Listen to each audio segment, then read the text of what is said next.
പഹൽഗാമിൽ കൂട്ടക്കുരുതി നടത്തിയ ഭീകരർക്കായി പൈൻ വനങ്ങളിൽ സൈന്യത്തിന്റെ വ്യാപക തിരച്ചിൽ. ഉപഗ്രഹ ചിത്രങ്ങളും ഉപയോഗിച്ച് സൈന്യം തിരച്ചിൽ നടത്തുന്നുണ്ട്. ഉദ്ധംപൂരിൽ ഏറ്റുമുട്ടലിൽ ഒരു ജവാൻ വീരമൃത്യു വരിച്ച സാഹചര്യത്തിൽ സുരക്ഷാ സൈനിക വിഭാഗങ്ങളെല്ലാം അതീവ ജാഗ്രതയിലാണ്. പഹൽഗാമിൽ നിന്ന് ശരത്ലാൽ തയ്യാറാക്കിയ റിപ്പോർട്ടിലേക്ക്.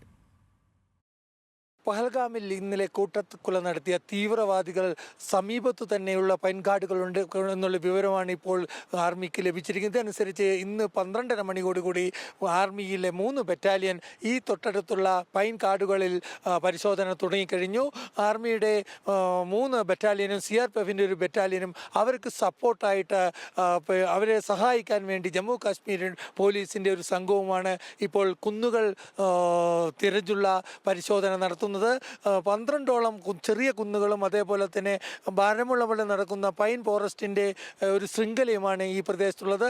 ഇവിടെ തന്നെ ഈ 7 തീവ്രവാദികൾ ഒളിഞ്ഞിരിപ്പുണ്ടാവാം എന്നതാണ് പോലീസിൻ്റെ, ജമ്മു കാശ്മീർ പോലീസിൻ്റെ പ്രാതിനിധ്യം.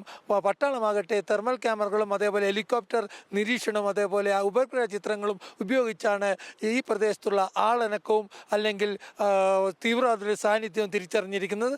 ഏതായാലും ഈ പ്രദേശങ്ങളിൽ ഇപ്പോൾ പരിശോധന നടത്തുകയാണ്. പഹൽഗാമിൽ നിന്ന് ക്യാമറമാൻ ഇന്ദ്രജിത്ത് കണ്ണൂരിനോടൊപ്പം K. ശരത്ലാൽ, ന്യൂസ് മലയാളം.